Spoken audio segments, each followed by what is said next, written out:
পড়ার বিষয় পক্ষ থেকে বলছি, তোমরা যারা কলকাতা বিশ্ববিদ্যালয়ে পড়ছো সেকেন্ড সেমিস্টার এডুকেশান অনার্স নিয়ে, তাদের যে অনার্স পেপারটা ডিএসসিসি 2 পেপারটা হচ্ছে সাইকোলজিক্যাল ফাউন্ডেশন অফ এডুকেশান।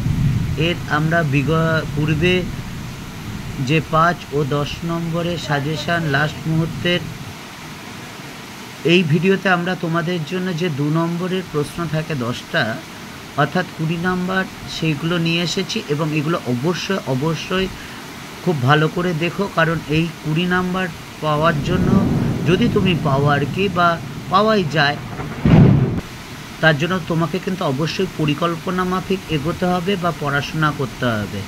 তার জন্য আমরা পড়ার বিষয় পক্ষ থেকে তোমাদের জন্য এই 2 নম্বরের কয়েকটি প্রশ্ন নিয়ে এসেছি, 35টির মতো প্রশ্ন। এগুলো যদি তোমরা অভ্যাস করে যাও বা লিখে প্র্যাকটিস করো, তাহলে দেখবে পরীক্ষার সময় কিন্তু 20 নাম্বার তোলাটা খুব একটা অসুবিধা হবে না।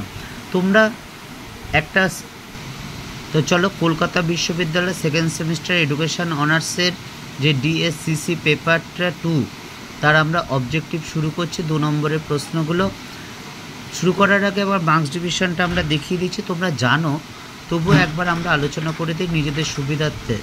এই হচ্ছে এডুকেশান অনার্সের মার্কস ডিভিশন সেকেন্ড সেমিস্টারের। তোমাদের ডিএসসিসি পেপারে 10 নম্বরে 4টে প্রশ্ন থাকবে, তোমাকে 3টে প্রশ্ন লিখতে হবে। 5 নম্বরে 6টা প্রশ্ন থাকবে, তোমাকে 5টা লিখতে হবে, এবং 2 নম্বরে 10টা কোশ্চেন লিখতে হবে।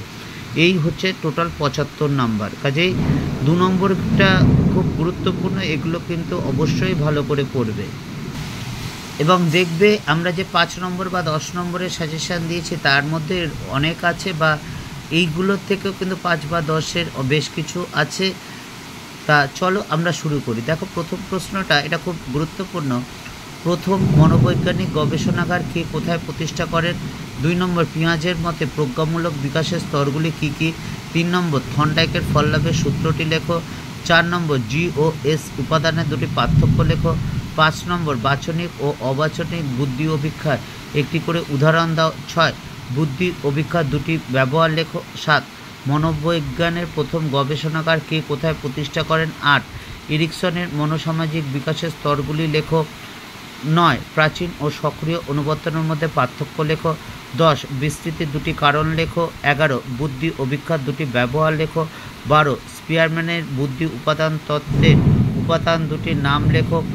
13, স্মৃতির উন্নয়নের দুটি প্রক্রিয়া লেখো। 14, শিক্ষা মনোবিজ্ঞার দুটি পরিধি। 15, শিক্ষা মনোবিজ্ঞানকে কি বিজ্ঞান বলা যায়? 16, ব্যক্তিত্বের সংলক্ষণ কি? 17, ব্যক্তিত্বের সংজ্ঞা দাও। 18, স্কিমা কি? 19টা দেখো বাদ আছে, কারণ এটা দুবার হয়ে গিয়েছিল। 20, প্রাক্ষবিক বুদ্ধি কি? 21, বুদ্ধাঙ্ক বা আইকিউ বলতে কি বোঝো? 22, প্রাক প্রথাগত নৈতিকতা বলতে কি বোঝো? 23, মানসিক ও জন্মগত বয়সের মধ্যে পার্থক্য লেখো। 24, অন্তর্দৃষ্টিমূলক শিখন কাকে বলে?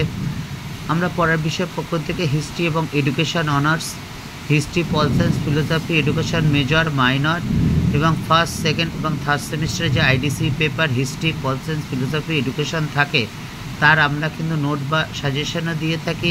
এছাড়া ফার্স্ট ও সেকেন্ড সেমিস্টারে যে সিভ্যাক এবং ইএনভিএস থাকে, তারও কিন্তু আমরা ইতিমধ্যে সাজেশান দিয়ে দিয়েছি, এবং এগুলো তোমরা অবশ্যই ভালোভাবে দেখে যেও।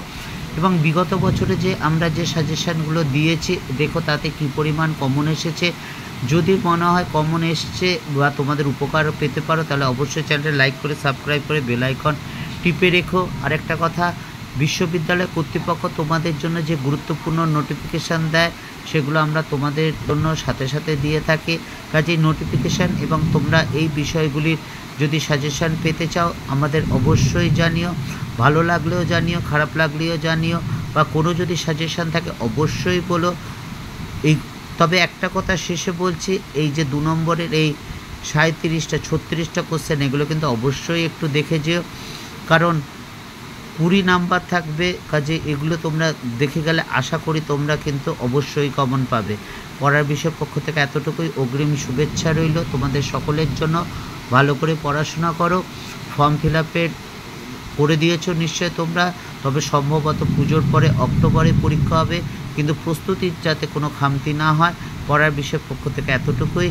বিল গেটসের কথা বলে শেষ করে তিনি বলেছিলেন তিনি অনেক মেধাবীকে ব্যর্থ হতে দেখেছেন, কিন্তু কোনো পরিশ্রমীকে ব্যর্থ হতে দেখেননি। কাজে তোমরা সততার সাথে চেষ্টা করে যাও, ফল কিন্তু অবশ্যই একদিন পাবে। পড়ার বিষয়ের পক্ষ থেকে এতটুকুই। অগ্রিম শুভেচ্ছা রইল সকলের জন্য।